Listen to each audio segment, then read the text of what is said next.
Doughty street chambers অত্যন্ত কনফিডেন্সের সঙ্গে, আত্মবিশ্বাসের সঙ্গে বলেছে যে আন্তর্জাতিক অপরাধ আদালত এই ঘটনাগুলো, যেসবের তারা দলিলাদি ভিডিও সহ নানা রকম সুনির্দিষ্ট দলিলাদি সরবরাহ করেছে, এই ডাউটি স্ট্রিট চেম্বার্স ব্রিটিশ উকিলরা বলছেন যে তারা মনে করেন যদি আন্তর্জাতিক অপরাধ আদালত তদন্ত শুরু করে তাহলে তারা সুনির্দিষ্টভাবে ব্যক্তিদের এক্ষেত্রে ফৌজদারি দায় চিহ্নিত করতে পারবেন। যুক্তরাজ্যের শীর্ষস্থানীয় আইনজীবীদের চেম্বারগুলোর একটি ডাউটি স্ট্রিট চেম্বার্স আন্তর্জাতিক অপরাধ আদালতে এমন অভিযোগ এনেছে যে বাংলাদেশে ইউনূস সরকারের আমলে অন্তত 400 জন আওয়ামী লীগ নেতাকর্মীকে হত্যা করা হয়েছে এখন পর্যন্ত, এবং ঢালাও নির্বিচার গ্রেফতারের মাধ্যমে এদেরকে একটা বিরাট সংখ্যক আওয়ামী লীগ নেতা কর্মী, এমনকি দূরতমভাবে সম্পর্কিত আওয়ামী লীগ সমর্থকদেরকেও বাংলাদেশে অবৈধভাবে কারাগারে আটকে রাখা হয়েছে। আন্তর্জাতিক অপরাধ আদালত আইনের 15 ধারা অনুযায়ী দেওয়া এক চিঠিতে, অভিযোগপত্রে ডাউটি স্ট্রিট চেম্বার্সের আইনজীবী স্টিভেন পাওয়েলস কেসি সরাসরি আন্তর্জাতিক অপরাধ আদালতকে মনে করিয়ে দিয়েছেন এবং বিস্তারিত প্রতিবেদন উপস্থিত করেছেন এবং প্রমাণাদি উপস্থিত করেছেন ভিডিও সহ বিভিন্নভাবে, যার মাধ্যমে তিনি এই যুক্তি উপস্থাপন করেছেন যে আন্তর্জাতিক অপরাধ আদালতের 15তম ধারায় যে কথা বলা হয় যে কোনো ব্যক্তি যদি সরাসরি নিজে ক্ষতিগ্রস্ত না হন বা সেই দেশের বাসিন্দা না হন বা নাগরিকও না হন, তাহলেও যদি জানতে পারেন যে এমন মানবাধিকার লঙ্ঘনের ঘটনা কোনো দেশে ঘটছে যেই বিচার কোনোভাবেই সেই দেশটিতে হওয়া সম্ভব না, তাহলে সেই ব্যক্তি আন্তর্জাতিক অপরাধ আদালতকে তার এই কর্তব্যের কথা মনে করিয়ে দিতে পারে যে আন্তর্জাতিক অপরাধ আদালতের দরকার হবে, প্রয়োজন হবে, উচিত হবে এখনই সেই দেশটিতে তদন্ত চালিয়ে ওই মানবাধিকার লঙ্ঘনের ঘটনাগুলো সুনির্দিষ্টভাবে চিহ্নিত করা এবং তা বন্ধে যথাযথ পদক্ষেপ নেওয়া। ডাউটি স্ট্রিট চেম্বার্স 1990 সালে প্রতিষ্ঠিত হয়েছে এবং তার প্রতিষ্ঠাতা ব্যারিস্টারদের একজন হচ্ছেন ব্রিটিশ প্রধানমন্ত্রী কিয়ার স্টারমার। এবং জুনে যখন ডক্টর মোহাম্মদ ইউনূস ব্রিটেন সফরে এলেন এবং এসে বলেছিলেন, আসার আগেও বলেছিলেন যে এসেই ব্রিটিশ প্রধানমন্ত্রী কিয়ার স্টারমারের সঙ্গে দেখা করবেন, আর তারপর যখন 10 ডাউনিং স্ট্রিট তার এই হঠাৎ আসবার পর সাক্ষাতের অনুরোধ ফিরিয়ে দিল, এমনকি কেন দেখা করতে পারছে না সেটাও জানানোর সেভাবে প্রয়োজন বোধ করলো না ব্রিটিশ সংবাদ মাধ্যমের প্রশ্নের উত্তরেও, তখনও এমন খবর বেরিয়েছিল, কানাঘুষা ছিল যে কিয়ার স্টারমারের সাবেক যে চেম্বার ডাউটি স্ট্রিট চেম্বার্স যেহেতু ইউনূস সরকারের ভয়াবহ মানবাধিকার লঙ্ঘন, মানবতার বিরুদ্ধে অপরাধ, ক্রাইমস এগেইনস্ট হিউম্যানিটির বিষয়ে তদন্ত করছে এবং দলিলাদি সংগ্রহ করছে, এবং তারা যেহেতু আন্তর্জাতিক অপরাধ আদালতে এই 15 ধারা অনুযায়ী অভিযোগ দায়ের করবে ইউনূস সরকারের বিরুদ্ধে, কাজেই কিয়ার স্টারমার এ সময়ে মানবাধিকার লঙ্ঘনকারী এমন একজন সরকার প্রধানের সঙ্গে কিছুতেই সাক্ষাৎ করতে চান না। ডাউটি স্ট্রিট চেম্বার্স হচ্ছে সেই চেম্বার, এই ব্যক্তিটিকেও চিনবেন, শুধু যে কিয়ার স্টারমার সেখানে তাই নয়, এই চেম্বারটির মূল অভিজ্ঞতা এবং মূল সাফল্যের জায়গা হিসেবে তারা চিহ্নিত করে আন্তর্জাতিক আইন এবং আন্তর্জাতিক মানবাধিকার আইন, নাগরিক অধিকার এসব প্রতিষ্ঠার ক্ষেত্রে তাদের আইনি লড়াইকে। যুগোস্লাভিয়া, রোয়ান্ডা এসবের আন্তর্জাতিক অপরাধ আদালত সেসব জায়গার যুদ্ধাপরাধ তদন্তে এবং তার বিচার নিশ্চিত করতে যে আন্তর্জাতিক অপরাধ আদালত সেখানে ঘনিষ্ঠভাবে কাজ করে এই ডাউটি স্ট্রিট চেম্বার্সের আইনজীবীরা। এবং ডাউটি স্ট্রিট চেম্বার্স অনেক দেশের যুদ্ধাবস্থা শেষে আন্তর্জাতিক অপরাধ আদালতকে সেখানে প্রতিষ্ঠায় বা সেই আইন অনুযায়ী বিচার কাজে উদ্যোগী হতে গুরুত্বপূর্ণ ভূমিকা রেখেছেন। জর্জ ক্লুনির স্ত্রী আমাল ক্লুনি, যিনি একজন বিখ্যাত মানবাধিকার আইনজীবী, আমাল ক্লুনি যেমন এখন মানবাধিকার আইনজীবী হিসেবে এই ডাউটি স্ট্রিট চেম্বার্সে কাজ করছেন এবং তিনি দারফুরে কি ধরনের আন্তর্জাতিক অপরাধ হয়েছে, কি ধরনের আইন লঙ্ঘিত হয়েছে তার বিচারের জন্য ডাউটি স্ট্রিট চেম্বার্সের তরফে কাজ করছেন। এই হলো ডাউটি স্ট্রিট চেম্বার্সের বিষয়। তারা দেশে দেশেই আন্তর্জাতিক আইন লঙ্ঘিত হলে, আন্তর্জাতিক অপরাধ আদালতের সেই দেশে দৃষ্টি দিতে হলে তারা বিভিন্ন সময়ে নিজ উদ্যোগে সেসব কাজে আন্তর্জাতিক অপরাধ আদালতের দৃষ্টি আকর্ষণ করেছে এবং তারই ধারাবাহিকতায় এখন তারা ডক্টর ইউনূসের সরকার শান্তিতে নোবেল বিজয়ী ইউনূস সরকারের আমলে বাংলাদেশে যে নির্বিচার মানবাধিকার লঙ্ঘনের ঘটনা ঘটছে, যেগুলোকে তারা ক্রাইমস এগেইনস্ট হিউম্যানিটি বা মানবতার বিরুদ্ধে অপরাধ হিসেবে চিহ্নিত করছে, সেগুলোর তদন্ত এখন দাবি করেছে আন্তর্জাতিক অপরাধ আদালতের কাছে। এই যে 15 ধারা অনুযায়ী যে অভিযোগপত্র জমা দিয়েছে ডাউটি স্ট্রিট চেম্বার্স হেগের আন্তর্জাতিক অপরাধ আদালতে, সেখানে তারা স্পষ্টতই বলেছে যে 2024-এর জুলাইয়ে শেখ হাসিনার বিরুদ্ধে বিক্ষোভ শুরু হওয়ার পর, শেখ হাসিনা সরকারের পতনের পর যে ধরনের ভয়াবহ অপরাধ সমূহ ঘটেছে আওয়ামী লীগের নেতা কর্মীদের বিরুদ্ধে, সে মানে প্রতিশোধমূলক ভায়োলেন্স, প্রতিশোধমূলক সহিংসতা, সেগুলোকে নিশ্চিতভাবে এই আন্তর্জাতিক অপরাধ আদালতের আওতাধীন মানবতার বিরুদ্ধে অপরাধ হিসেবে চিহ্নিত করা সম্ভব। 2010 সালের 23শে মার্চ বাংলাদেশ কিন্তু রোম স্ট্যাচুট, যেই রোম স্ট্যাচুটের অধীনে আন্তর্জাতিক অপরাধ আদালত প্রতিষ্ঠিত হয়েছে, সেটা সমর্থন করেছিল, র্যাটিফাই করেছিল, এবং তারপর বাংলাদেশে 2010 সালের জুনে এই আইনটি কার্যকর হয়। সেটাও মনে করিয়ে দিয়েছে ডাউটি স্ট্রিট চেম্বার্স। সেখানে বলা হয়েছে ডাউটি স্ট্রিট চেম্বার্সের বিশ্বাস করবার জন্য যথেষ্ট কারণ আছে যে ধরনের হত্যা, কারাগারে আটক করে রাখা কিংবা সুনির্দিষ্টভাবে আওয়ামী লীগ নেতাকর্মী সমর্থক হিসেবে চিহ্নিত করে ঢালাও নির্যাতনের ঘটনা বাংলাদেশে ঘটছে, সেটাকে নিশ্চিতভাবে তদন্ত করা দরকার আন্তর্জাতিক অপরাধ আদালতের কোনো প্রসিকিউটরের বা কৌশলীর, এবং কোনো সম্ভাবনা নাই যে এসব অপরাধ বাংলাদেশে তদন্ত হবে এবং তার যথাযথ বিচার বাংলাদেশে ঘটবে। ডাউটি স্ট্রিট চেম্বার তার অভিযোগপত্রে বলছে যে 2024-এর জুলাই থেকে এখন পর্যন্ত 400 জন আওয়ামী লীগ নেতা কর্মীকে হত্যা করা হয়েছে। এর মধ্যে অনেক হত্যার ঘটনা ঘটেছে গণপিটুনি এবং মব ভায়োলেন্সের মাধ্যমে। এই ঘটনাগুলোর ভয়াবহ নৃশংস ভিডিও এবং অন্যান্য প্রমাণাদি সংযুক্ত করে দিয়েছে অভিযোগপত্রের সঙ্গে Doughty street chambers. Doughty street chambers তার নিজের ওয়েবসাইটেই লিখছে যে এমন একটা প্যাটার্ন তারা দেখতে পায়, মানে এমন একটা প্রথা দাঁড়িয়ে গেছে বা চর্চা দাঁড়িয়ে গেছে বাংলাদেশে বলে তারা দেখতে পাচ্ছে 2024-এর আগস্টে শেখ হাসিনা সরকারের পতনের পর থেকে, যেখানে আওয়ামী লীগ কিংবা আওয়ামী লীগের সঙ্গে কোনোভাবে সংযুক্ত এরকম কাউকে পাওয়া গেলেই বা সন্দেহ করলেই তাকে যে কোনো মানে আনসাবস্ট্যান্সিয়েটেড গ্রাউন্ড, মানে কোনো ভিত্তিহীন অভিযোগে তাকে গ্রেফতার করে ফেলা সম্ভব, এবং এরপর কোনো রকম সুনির্দিষ্ট অভিযোগ ছাড়া, জামিন ছাড়া এদেরকে দিনের পর দিন আটকে রাখা যায়। এক্ষেত্রে ডাউটি স্ট্রিট চেম্বার্স উল্লেখ করছে যে রাজনীতিবিদ, বিচারপতি, আইনজীবী, সাংবাদিক, এমনকি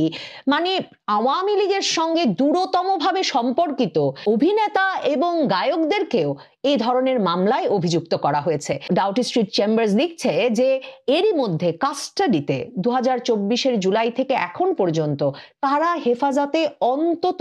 25 জন আওয়ামী লীগ নেতা কর্মী নিহত হয়েছেন, এবং যাদের অনেকের ক্ষেত্রে বলা হয়েছে যে এরা হার্ট অ্যাটাকে মারা গেছেন, কিন্তু শরীরে নির্যাতনের চিহ্ন পাওয়া গেছে। ডাউটি স্ট্রিট চেম্বার্স কিন্তু তার অভিযোগের সঙ্গে সুনির্দিষ্ট প্রমাণাদি সংযুক্ত করে দিয়েছে আন্তর্জাতিক অপরাধ আদালতের মনোযোগ আকর্ষণের জন্য। এই কমিউনিকে বা এই অভিযোগপত্রে ডাউটি স্ট্রিট চেম্বার্স লিখছে যে কিভাবে 2025 সালের ফেব্রুয়ারিতে ইউনূস সরকার, অন্তর্বর্তীকালীন সরকার, একটা ডেভিল হান্ট নামক অভিযান শুরু করলো, যে এই ডেভিল হান্ট অভিযান চালু করার মাধ্যমে, এবং ডাউটি স্ট্রিট লিখছে যে এই সরকার কিন্তু আনইলেক্টেড সরকার, অনির্বাচিত সরকার, এই অনির্বাচিত ইউনূস সরকার এমন একটা অভিযান চালু করলো ডেভিল হান্ট অপারেশনের নামে, যেটাকে বলা হলো যে এটা নাকি আওয়ামী ফ্যাসিজম, সেটাও ইনভার্টেড কমার মধ্যে লিখেছে, উদ্ধৃতি চিহ্নের মধ্যে লিখেছে তারা তাদের অভিযোগপত্রে, যে যেটা নাকি আওয়ামী ফ্যাসিজমের বিরুদ্ধে লড়াইয়ের জন্য এই ডেভিল হান্ট অপারেশন শুরু হলো, এবং এর মাধ্যমে পুলিশ এবং আর্মির যৌথ বাহিনীর এই অপারেশন বা অভিযানের মাধ্যমে 12 দিনে 18,000 লোককে গ্রেফতার করা হয়েছে। নির্বিচারে গ্রেফতার বোঝাতে এই ডেভিল হান্টের প্রথম 12 দিনে 18,000 ব্যক্তির গ্রেফতারের ঘটনাটি তুলে ধরেছে Doughty street chambers. Doughty street chambers আরো বলেছে যে বাংলাদেশে আওয়ামী লীগের বিরুদ্ধে এ ধরনের মানবাধিকার লঙ্ঘনের যে ঘটনা ঘটছে, নির্বিচার মানবাধিকার লঙ্ঘনের, তা তদন্ত বা তার প্রতিকারের সকল চেষ্টা ব্যর্থ হয়েছে। এবং কি কি চেষ্টা বা উদ্যোগ ব্যর্থ হয়েছে বা কোনোদিন যে বাংলাদেশে এর বিচার হওয়া সম্ভব না, তার কি কি উদাহরণ, সেই প্রমাণাদিও ডাউটি স্ট্রিট চেম্বার্স তুলে ধরেছে আন্তর্জাতিক অপরাধ আদালতের কাছে। তারা আরো সংযুক্ত করেছে যে 2024 সালের 14ই অক্টোবর অন্তর্বর্তীকালীন সরকার ঢালাও দায় মুক্তি দিয়েছে 24 জুলাই আগস্টে আন্দোলনে জড়িত তরুণদেরকে, নেতাকর্মীদেরকে, যাতে তারা কখনো কোনো বিচারের আওতায় না আসেন। ডাউটি স্ট্রিট চেম্বার্স লিখছেন যে স্বরাষ্ট্র মন্ত্রণালয়ের এক মুখপাত্র 2024 অক্টোবরে জানিয়েছিলেন যে স্টুডেন্টস অ্যান্ড সিটিজেন্স, মানে ছাত্র এবং নাগরিকদের, যারা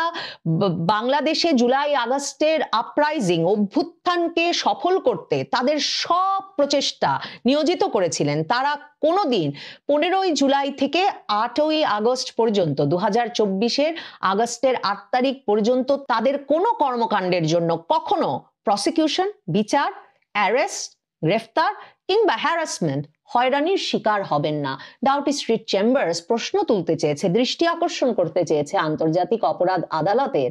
যে কারো কারো ক্ষেত্রে যদি 15ই জুলাই থেকে 8ই আগস্ট পর্যন্ত নির্যাতন, রাষ্ট্রীয় স্থাপনায় হামলা, অগ্নিসংযোগ, লুটতরাজ সবকিছুর ক্ষেত্রে এমন ঢালাও দায় মুক্তি দিয়ে দেওয়া হয় যে ছাত্র এবং নাগরিকেরা সেই আন্দোলনে অংশ নিয়েছেন তাদেরকে, তাহলে এরকম একটা ঢালাও দায় মুক্তি দিয়েছে যে অন্তর্বর্তীকালীন সরকার, এবং অন্যদিকে যেই অন্তর্বর্তীকালীন সরকার নির্বিচারে ঢালাও ভাবে আওয়ামী লীগের সঙ্গে দূরতম ভাবে সম্পর্কিত ব্যক্তিবর্গকেও গ্রেফতার করে আদালতে জামিনবিহীন, সুনির্দিষ্ট অভিযোগবিহীন মাসের পর মাস পুড়ে রাখছে, সেই সরকার যে এসব নিরাময়ে, প্রতিকারে, নিরসনে কোনো উদ্যোগ নেবে না বা এর কোনো বিচারের ব্যবস্থা করবে না, তা যে নিশ্চিত, সেই বিষয়টিও দৃষ্টি আকর্ষণ করে বলেছে Doughty street chambers. Doughty street chambers বলেছে যে শুধুমাত্র এই ধরনের ঢালাও দায় মুক্তি দেওয়া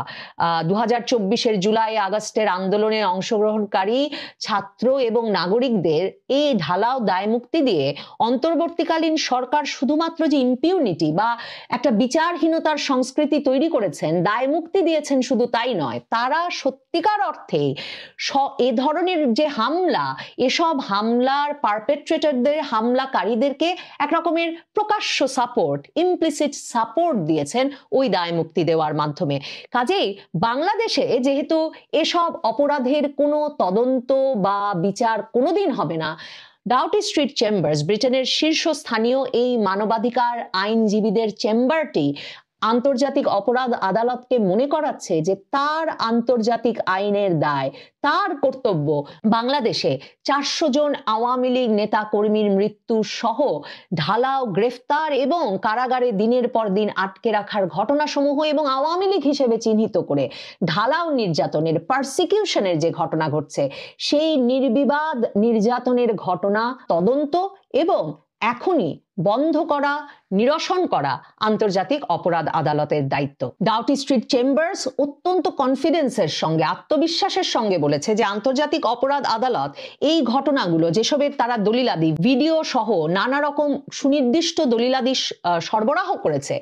এই ডাউটি স্ট্রিট চেম্বার্স ব্রিটিশ উকিলরা বলছেন যে তারা মনে করেন যদি আন্তর্জাতিক অপরাধ আদালত তদন্ত শুরু করে, তাহলে তারা সুনির্দিষ্টভাবে ব্যক্তিদের এক্ষেত্রে ফৌজদারি দায় চিহ্নিত করতে পারবেন। এবং তারা বলেছেন যে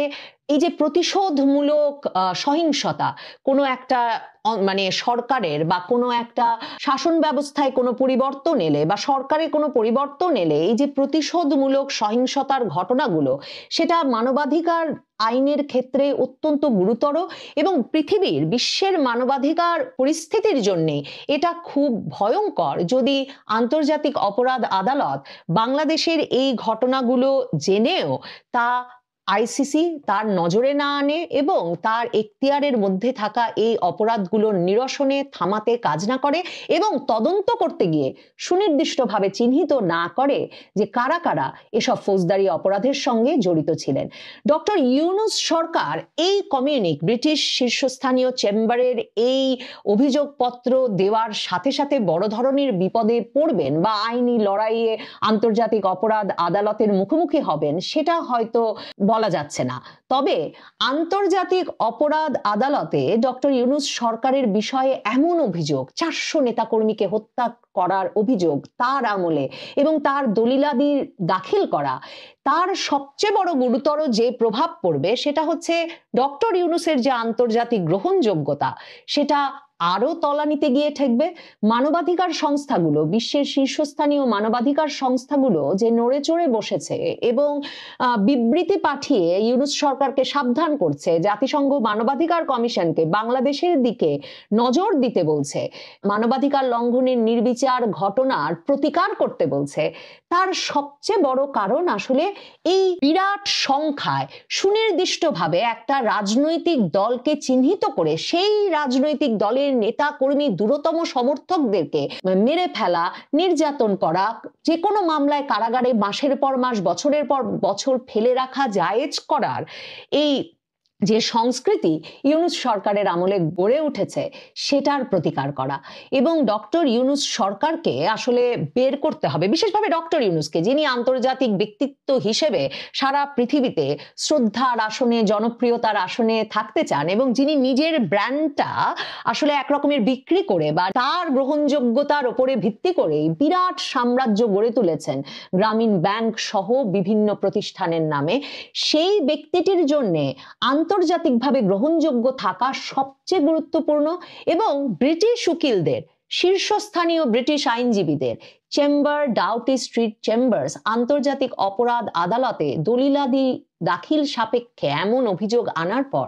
ডক্টর ইউনূসের আন্তর্জাতিক গ্রহণযোগ্যতা বাধাগ্রস্ত হতে বাধ্য। ডাউটি স্ট্রিট চেম্বার্স থেকে ইউনূসের বিরুদ্ধে মানবাধিকার লঙ্ঘনের দায়ে অভিযোগ আসবে, সে কারণে নাকি কিয়ার স্টারমার তার সঙ্গে সাক্ষাতের বিষয়টি কর্ণপাত করেননি। সম্ভবত সরকার প্রধান, রাষ্ট্রপ্রধান, পৃথিবীর গুরুত্বপূর্ণ দেশগুলোর শীর্ষস্থানীয় নেতৃবৃন্দের সঙ্গে সাক্ষাৎ আশা করি বিষয়টি বুঝতে পেরেছেন। এ নিয়ে আপনার গুরুত্বপূর্ণ মন্তব্যটি অবশ্যই কমেন্ট বক্সে জানিয়ে দিবেন। ধন্যবাদ।